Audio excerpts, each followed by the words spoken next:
Squirrel hunters, it's time to rejoice. This is the Nikon Prostaff EFR. This is a great piece of glass for the price. Got excited about this one, ready to do a review for it. So let's run through the rundown of stuff that comes straight from Nikon. This scope's manufactured in the Philippines. It has fully multi-coated lenses. All this stuff usually you come to expect with a scope of this day and age. It's water, fog, and shock proof. Nitrogen filled, O-ring sealed. That rhymed. Zero reset turrets. We'll take a look at those in a second. Quick focus eyepiece, which is a great enhancement on a scope like this. And it's also air gun rated. Let's get some specs out of the way. Eye relief is very generous at 3.6 inches. Your weight's going to be 15.7 ounces. That's not too bad. Overall length is 12.5 inches. That's pretty short. Don't know that you're going to get it behind any rear sights or such like that. It's got a 40mm bail in the front, so it may be difficult there. The adjustments on it are 1/4 inch minute of angle, and the max adjustment is 80 minutes of angle, or minute of angle. And it focuses down in the adjustable objective range to 10 yards. So let's take a look at those reticles. And you'll see on the Nikon EFR that the target dot, or duplex dot, however you want to call it, steps down pretty early, and then you get your dot in the center. To me, it looks a little bit thicker than that of the clear ridge. So let's take a look at the clear ridge right now. You'll see through the clear ridge scope that the crosshair in general is much thinner. The step down is a whole lot closer to the actual dot, and the dot's a whole lot smaller. So on this Nikon right here, just going to run you about $190. It's pretty readily available at the moment. Sometimes Nikon will throw in some type of rebate. I got lucky. I bought this scope on this rifle.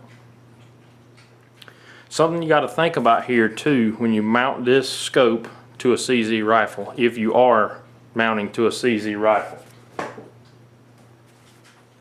is a high bolt throw. High bolt throw on a CZ is going to come into contact with a rear bail on this scope. Let's see if I can't show you that. You've got to mount this on high rings. So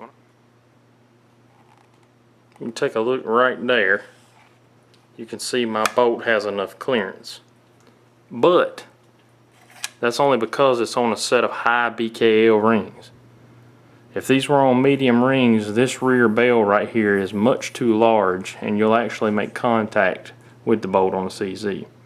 Not sure if that's that way with other rifles. I've only tested it on the CZ, as this is my only one. Get a little up close there. Take a look at the EFR, or what stands for enhanced focusing range. You'll notice that the AO, adjustable objective, moves very smooth. You see it focuses down to 10 yards, which is great. That's 30 feet. Exactly what you want in a rimfire scope, especially when you're at sight in. Focuses all the way up to 300 and then on to infinity. Gets a little bit tight there when you're moving, but you know, nothing like a mule or anything like that. It's pretty much smooth.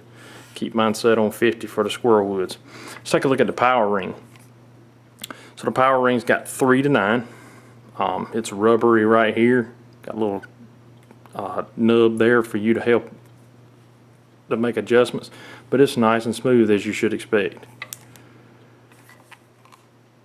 Take a look at these turrets. Now, some complaints I've been reading. The inside of these caps and the whole cap in general is plastic. The threadings or the thread inside the cap is plastic. Don't know if that will cross thread at some point in time, or those threads will wear out. Pretty much if it does, this becomes useless. So hopefully in future models it will make it in metal. I'm not going to make the click adjustments like I usually do. I don't want to screw up my sight in on this rifle. But they're 1/4 inch. You can see that that's at 50 yards. They are resettable. All you have to do is pick them up, turn them back to 0.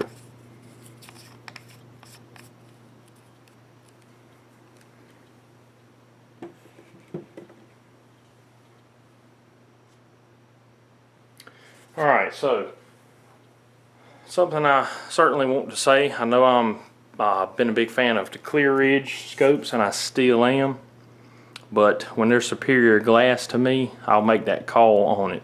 And I think the Nikon has better glass than the Clear Ridge Ultra RM. I have a buddy who has the BDC. When I looked through it before I even laid my hands on the EFR, I was impressed with how clear the glass was. I don't know what kind of proprietary lens coating they have going on at Nikon, but it is fantastic. I am very surprised and impressed with the clarity through this scope. So if you're looking for a good scope at a pretty decent price at about 190 bucks, and if they offer a rebate, you can get it even better, maybe down in the 150 to 130 range, this is your scope. I think this is Squirrel Scope AO for less dollars. Hey, thanks for tuning in. Thanks for watching another scope review. I hope there's a bunch of you out there that can get your hands on the Nikon EFR and put it on your squirrel rifle, get in the woods this fall, knock a few squirrels down with it. You will not be disappointed. Hey, this is Nate Bone Buster. I appreciate you watching. We'll see you later.